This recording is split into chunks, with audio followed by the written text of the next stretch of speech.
en esos términos, ¿por qué en todos los casos que se declara una interdicción y se nombra un curador, se somete al curador al cuidado integral de los bienes y personas del interdicto, cuando de pronto éste puede tener la posibilidad de ejercer ciertos derechos por su propia cuenta, ¿no? Entonces, ¿es de pronto, doctora Renata, un tema de aplicación de la norma o hay algo más que de repente pueda complementar este artículo 576 al que me he hecho referencia? Sí, como usted bien señala, y yo creo que va a ser bien interesante los pedidos de información que recibamos para ver efectivamente cuántas interdicciones parciales se dan, porque en la mayoría de los casos la interdicción es absoluta, es decir, no hay posibilidad de establecer márgenes de acción autónoma por parte de estas personas. No obstante, yo sí creo que si se compara con el estándar internacional que mencionaba el comité, hay cuestiones que modificar aún. Yo, como les digo, no soy civilista, mi acercamiento ha sido desde las obligaciones internacionales, pero uno no escoge su curador, ¿no? El curador viene dado ya en una prelación por ley. Y el curador, a pesar de que restringamos esa acción de curatela a ciertos derechos, de todas maneras hay ámbitos en los cuales lo que se está diciendo es la persona con discapacidad no tiene posibilidad de tomar una decisión en este sentido, incluso aunque sea en el ejercicio de, no sé, de ejercicios patrimoniales, ¿no? Aunque solo fuera en eso, lo que se está diciendo es la persona con discapacidad no puede disponer de sus propios bienes.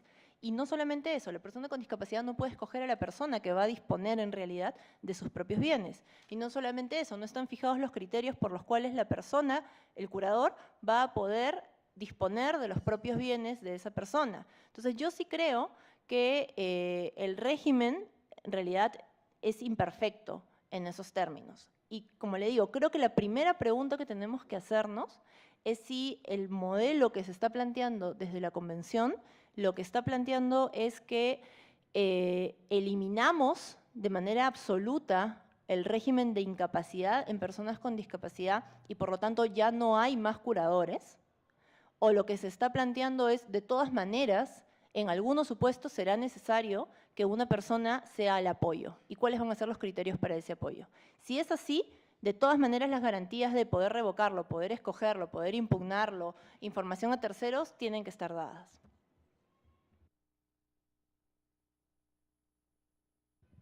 Si hubiera alguna otra interrogante. Y lo otro, doctora Renata, un poco recogiendo la intervención de la representante del Poder Judicial, ¿cuáles son las sugerencias dentro de tus análisis sobre los grados de discapacidad? Puntualmente en el caso de la discapacidad severa y en el retardo mental, a los apoyos, a las salvaguardas. En realidad, ese aspecto es bien complicado. Yo lo sigo pensando, para serles sincera, por varios motivos, ¿no? El modelo social, o sea, ya ahí no es una discusión del derecho civil, sino de la conceptualización de la discapacidad.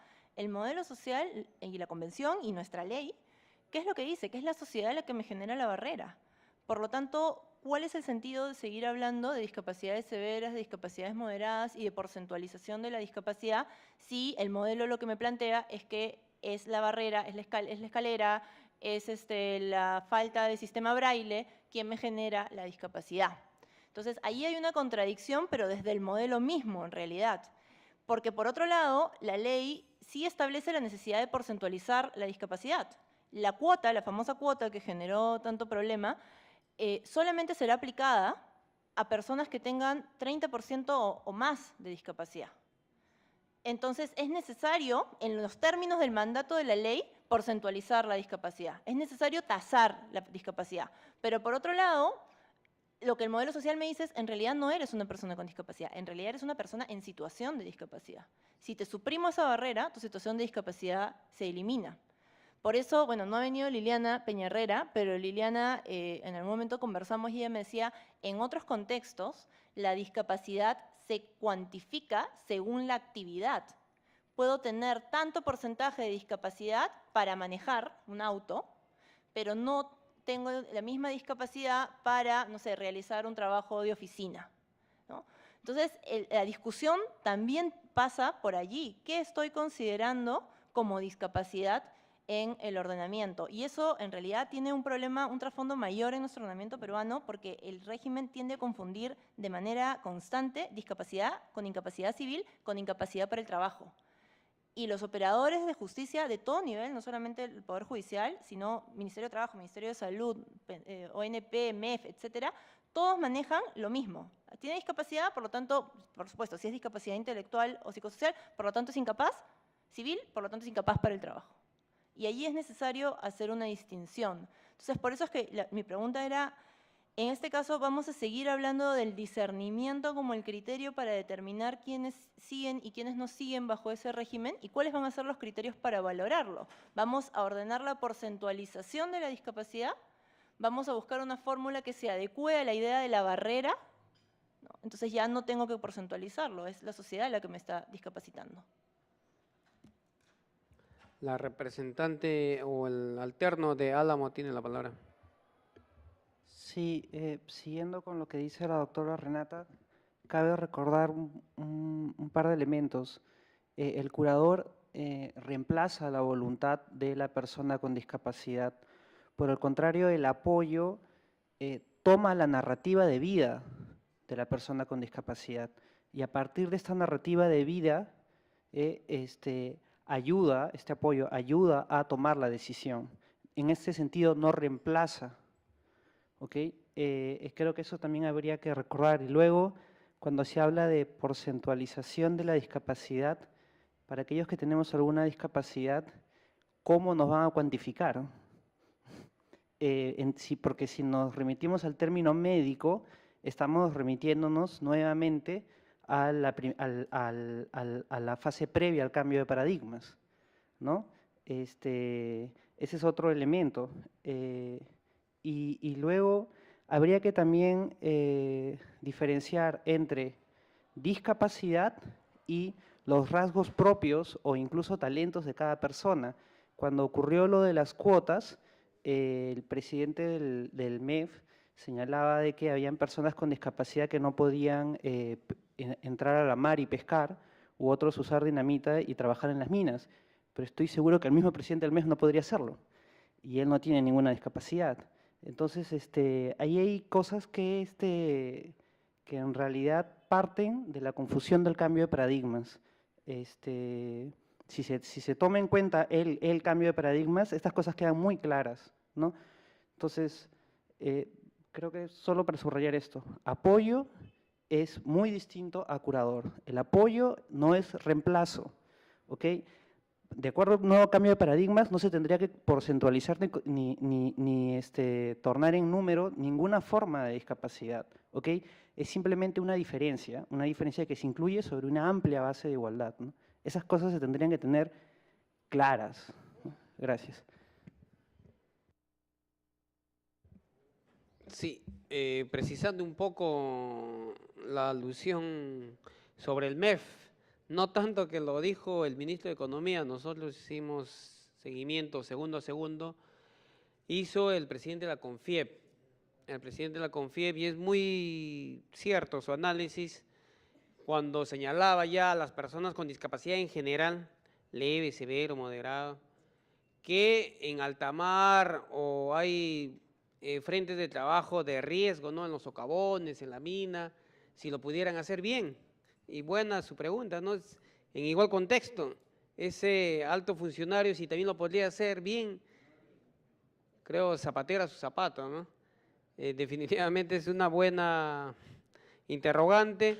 Lo que sí, complementando un poco lo que decía la doctora Renata sobre el 30% que establece la Ley General de la Persona con Discapacidad, la 29973, dentro de sus disposiciones complementarias, que tipifica mayor de 30%, eso, para informe de ustedes, hemos venido persistiendo con la ministra de Salud, Doris de Javish, donde se está reforzando a un equipo científico, clínico, mediante el Instituto Nacional de Rehabilitación.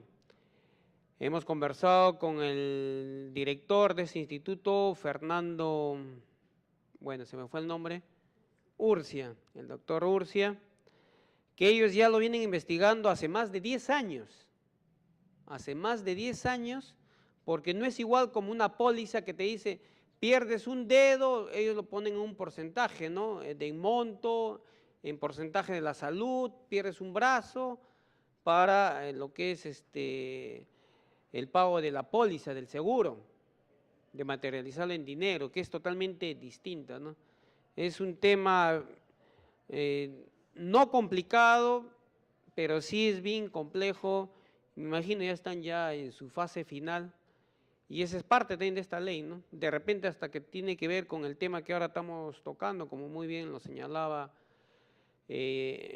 absolviendo su respuesta la doctora Bregaglio. Bueno, no habiendo más puntos que tratar,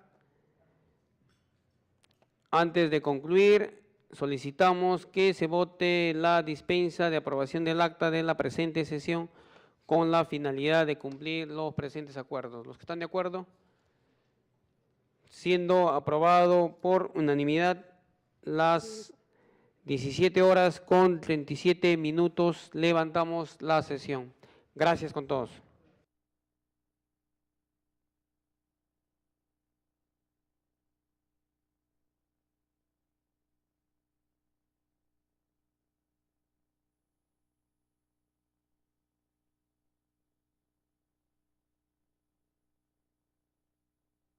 Quiero aprovechar acá que cumpleaños de Luis Miguel, me había olvidado acá un baluarte en el tema de discapacidad en el Perú. Feliz cumpleaños, Luis Miguel.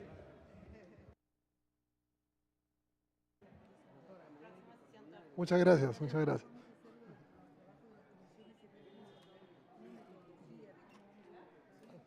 Sí, aparte de eso, recién nos han designado un abogado, estamos pidiendo dos, y dentro del tema del Código Civil sería importante, ¿Cuántas es esto? manejo de normatividad, ¿Recuerdas estos papeles? nos puedan dar.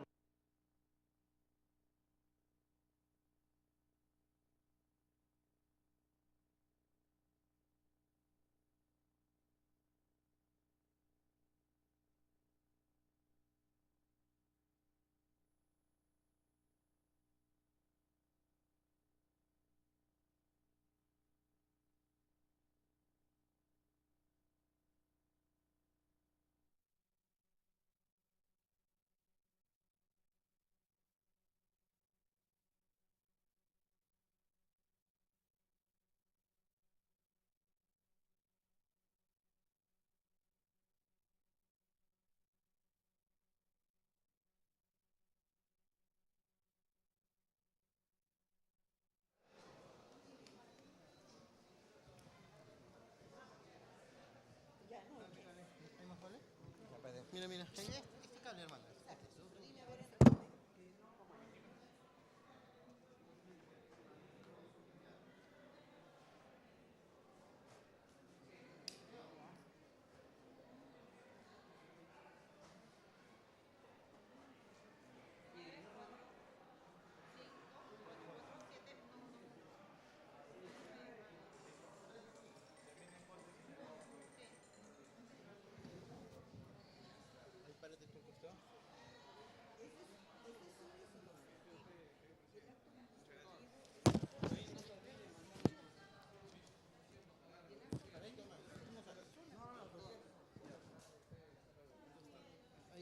Este micrófono no sirve.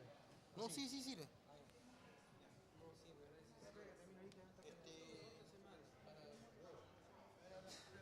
Hola, ¿qué tal? ¿Cómo están?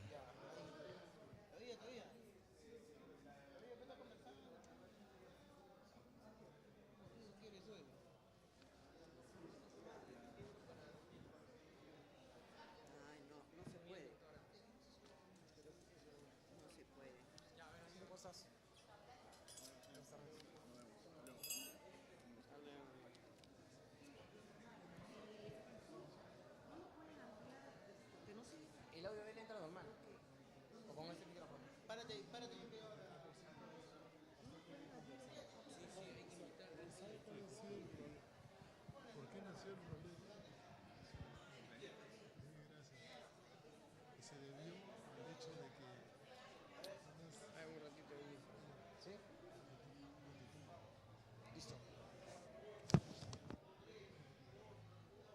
Congresista, ¿cómo está? Buenas tardes. La importancia de esta reunión el día de hoy. Sí, es una, más que reunión, una sesión de la Comisión Especial Revisora del Código Especial para Personas con Discapacidad, donde se ha podido analizar, debatir y escuchar también una exposición de un estudio especializado del Instituto, parte de la Universidad de la Católica, donde una vez más se manifiesta en este país, en el Perú, todavía hay ciudadanos que no pueden tomar decisiones por propia voluntad. Un tercero es quien tiene que decidir qué hace y qué no hace. Todavía en el Perú tenemos ciudadanos que no pueden contraer matrimonio, no pueden conseguir un empleo, no pueden abrir una cuenta bancaria. En la probabilidad que por X motivo tuvieron un hijo o hija, no pueden firmar ningún documento relacionado a su hijo, simple y llanamente por tener alguna discapacidad mental. Eso es algo inaudito. Hoy en día vemos en este mismo país personas con síndrome de Down, o personas autistas, o personas esquizofrénicas, o personas con retardo mental leve, que hacen su vida como cualquier ciudadano. Tendrán algunos defectos, pero se desenvuelven, reitero, con total normalidad. Son incluso los síndromes de Down, el rostro humano en supermercados, en hipermercados. ¿Y cómo se les niega a esta persona que se gana su dinero mensual a que no pueda abrir su cuenta bancaria? Que tiene que abrir un tercero, un tutor o curatela. O sea, ellos no pueden decidir por libre y gracia personal.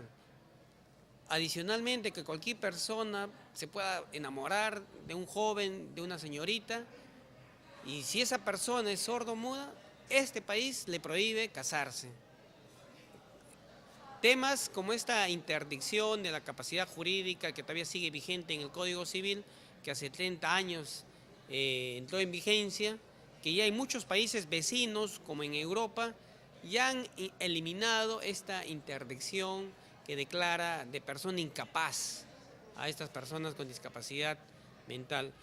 En eso consiste estas sesiones que hacemos, ya esta es nuestra segunda, vamos a hacer todos los primeros viernes de cada mes a las 3 de la tarde en la misma sala, en la sala Bolognesi, para concluir al término de un año, ya que ha sido creado por ley un anteproyecto de una reforma del Código Civil, y esto plantear y proponer al Pleno del Congreso para que pueda ser debatido y resarcido estos artículos que todavía, reitero, restringen los derechos fundamentales de cualquier persona. Hoy como avance se ha logrado formar 2 grupos. ¿Quiénes lo conforman y cuál es el objetivo también del mismo? Sí, como avance hoy día sí hemos formado 2 grupos de trabajo en cuanto a la capacidad jurídica y la interdicción. Justamente del tema que tenemos que ver está el Poder Judicial, está el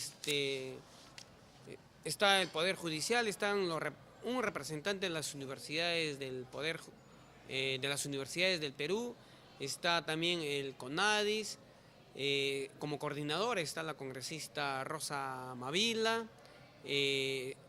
Por el grupo 2 de trabajo que concierne a los apoyos, las salvaguardas, qué mecanismos vemos para compensar y ya no hay en estos tutores, estas curatelas, ¿no?, de personas terceras que deciden por uno. Igual está también la Católica, la universidad, está el CONADIS como coordinador, están los representantes de la sociedad civil, como es en el caso de la Asociación Álamo, que tienen que ver con discapacidades mentales.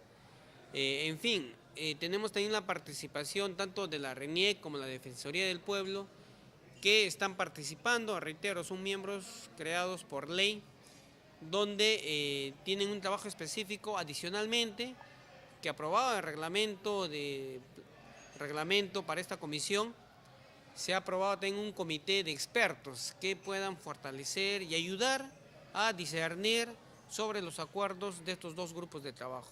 Más o menos, ¿para cuándo se piensa, no sé, trabajar un proyecto de ley para lograr este gran avance? Sí, tenemos todo este año. Nosotros ya debemos presentar a más tardar entre octubre y noviembre, paralelamente que vamos a socializar eventos macros en el norte, en el sur, en el centro, en Lima, para que la población objetiva también pueda conocer y puedan juzgar, observar o dar aportes, ya que el directo beneficiario son ellos o sus familiares directos, que a la larga ellos no pueden recibir hasta ni ser parte de una herencia. Muchas veces los terceros se benefician de un bien propio de estas personas. Bueno, hay tantos temas que podemos señalar en cuanto a esta interdicción que desgraciadamente en este país siguen vigentes. Es por ello el trabajo arduo de la Comisión de CEDIS sobre las personas con discapacidad. Gracias a ustedes. Ya, amigo. Permiso. ¿Lo grabaron?